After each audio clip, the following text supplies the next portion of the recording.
This is what I know of love. My mother's slender fingers grasp the paring knife's throat. I tell my daughter she does not know the spirit of the horse, scattered footprints on an empty beach. Hi, I'm Debbie Strozier, and I'm going to share a few of my poems. My first poem is Dreams, and when I lived in Charleston, South Carolina, I never found a lovely seashell on the beach.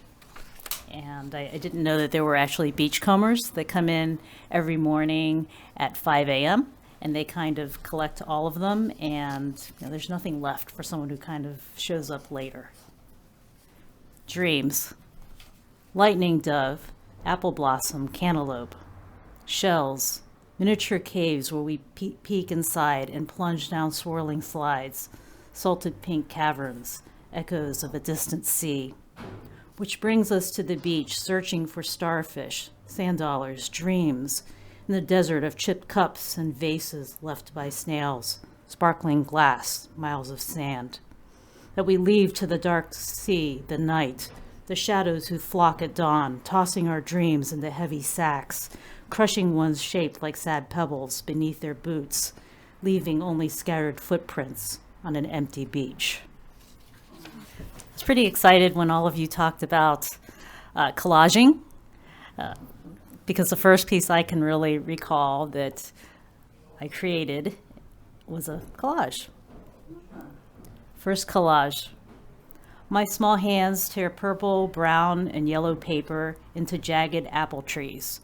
Sprinkles of leaves toss in autumn breeze, sharpening the scent of burnt branches, bonfires, hot cider. Sweeps of gold and crimson, warm hands, hair, skin, breath. My fingers grow 4, then 7 trees into a surreal forest against a night sky of construction paper.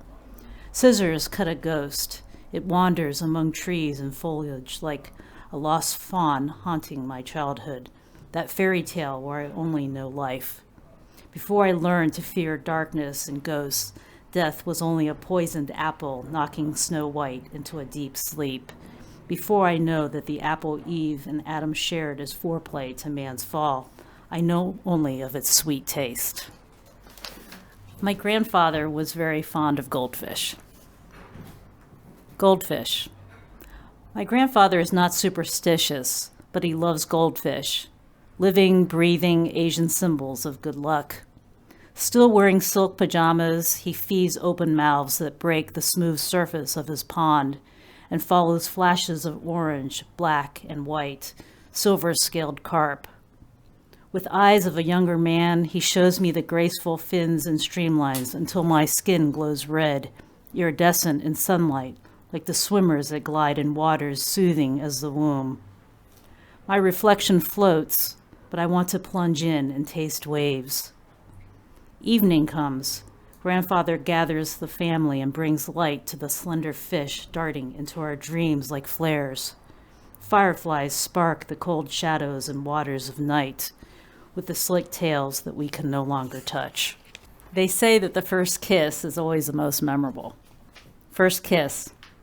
In the summer heat of adolescence, I giggle and kneel beside a victim crumpled on dry grass.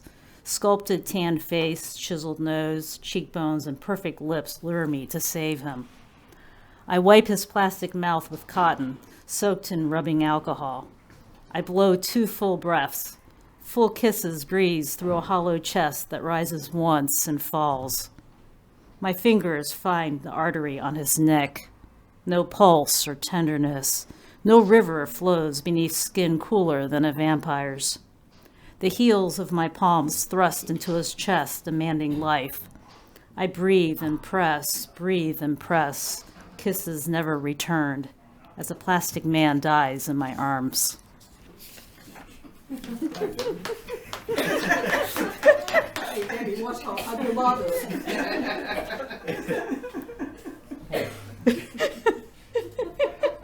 You don't gotta explain, but that. Hey, you gotta start somewhere. This poem I wrote recently and just shared at a salon. I wrote it last week.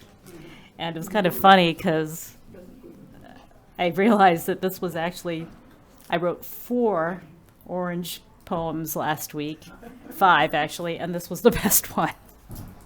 So, I really love watching my mother peel mandarin oranges. She's able to get that peel in in one cut. Nothing is more lovely than watching my mother's slender fingers grasp the paring knife's throat. She twists the blade to cut through bright peel. Flavido and albedo. Slowly the curl of skin grows longer and longer as juice bursts, sweet and sour, filling the air, until all I want is a taste. 1 piece, maybe 2 or 3 or even 4. Isn't love all about sharing fruit between mother and child? She fills my palm with a globe of radiance. I pull a piece and sink my teeth, a surge of warmth and sugar, my mother's love, my love, this golden orange from the first tree, Southeast Asia or Garden of Eden. Once upon a time, Columbus watched an insect walk across the surface of the legendary orange until he wanted to prove the earth was not flat, but strangely round. My great-grandmother had trouble walking because her feet were bound. And this poem is in memory of her. Lotus leaves. At 3, mother wraps cloth around my feet. Every day she binds them tighter to shape my future. Her love bending toes to curl like lotus leaves, the small pointed ones of a graceful dancer, charming princes of China centuries ago. The pain gnaws my bones, sleep interrupted, the only comfort in dreams of a wealthy husband. The law frees me a few years late. Feet too small for standing or walking fast, I learned to shout and raised a family alone, sewing shirts until eyes burn. My hatred is reserved for these swaying steps, always leaning on a bamboo cane. I've been working on a manuscript, and this is the name of the manuscript that I'm still working on, Jade Heart, and it's the first poem, and it's about my mother's life and and our other family members as well.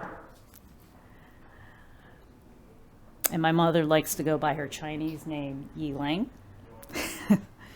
So, Jade Heart for Yiling. The first object that caught my daughter's eyes, infant hands, lips. She sucked jade like hard candy and watched clouds drift. Green jade of love for my father. Bright green, smooth twists of mottled lime swing from a gold chain. My father gave me his emerald heart, vibrant blades of fresh grass, bright as my eyes at 17, sailed with me from Hong Kong. He bought me one-way tickets, an ocean liner cruising the Pacific to San Francisco, and trains rattling and winding through deserts and valleys to the Blue Ridge Mountains. Every night I held my heart, praying until I was no longer alone. Slowly, everything fell into place. New friends, college scholarships and chemistry, summer jobs. Every week my father wrote letters flown in from Hong Kong.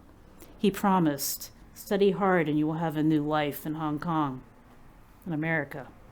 I was the daughter who believed, nursed my father back to health after stomach surgery in high school.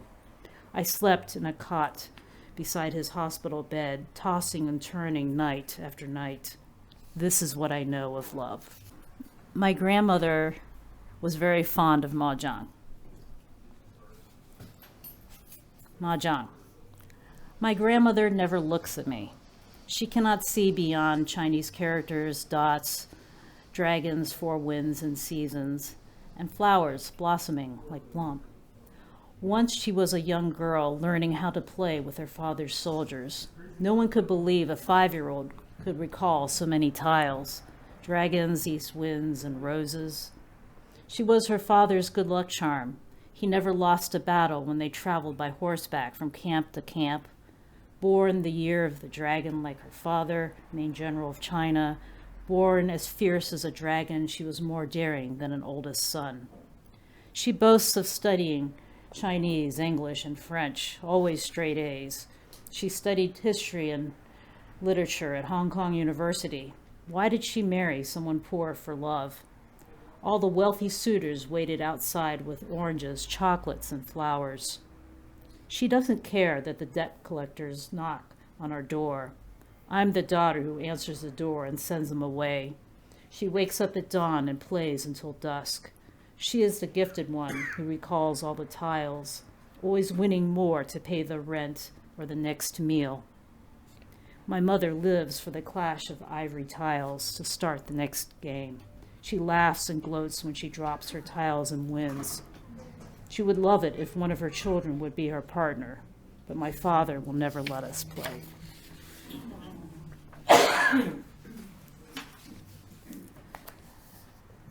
Years ago, I loved the experience of washing my grandmother's hair.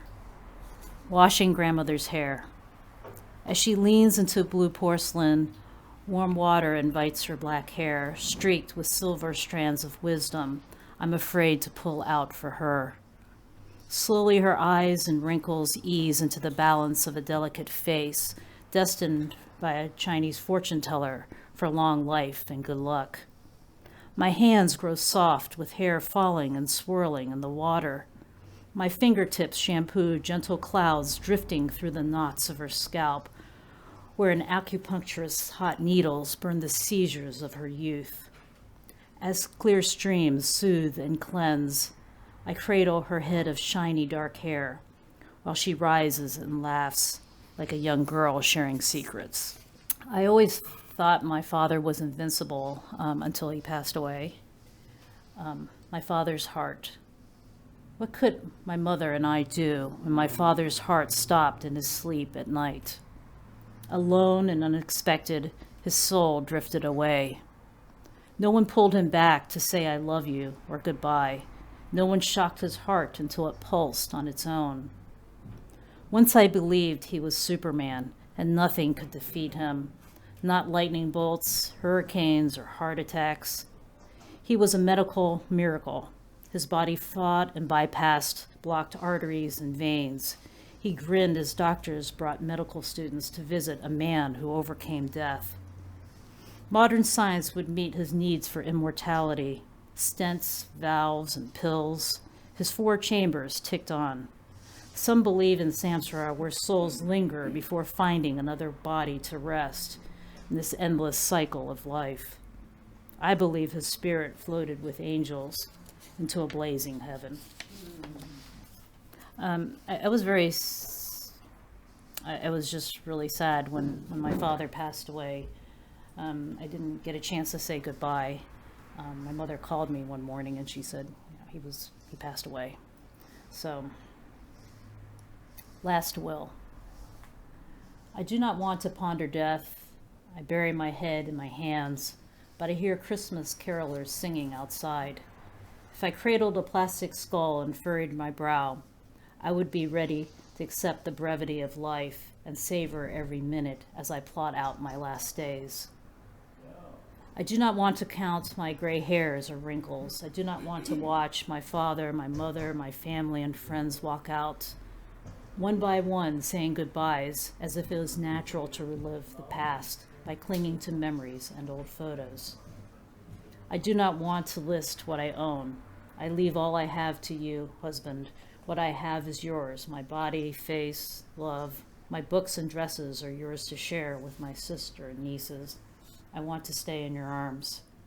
I do not want to think of where I will go after death. Heaven I hope and pray to God to forgive my sins and transgressions. Do not want to live through 1,000 cycles of life and wonder each time if I will be man, butterfly, or some creature crawling and searching for love. My mother, she had to battle breast cancer, and she's born the year of the horse. So she always talks about how she's a horse. Horse.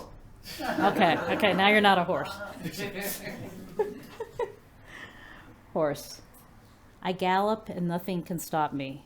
Not the loss of one breast, not chemotherapy, not radiation scorching my skin to a deep purple, waves of pain searing days and nights. I breathe out the foul breath, but my numb fingers will not stop chopping meat and the rainbow of vegetables.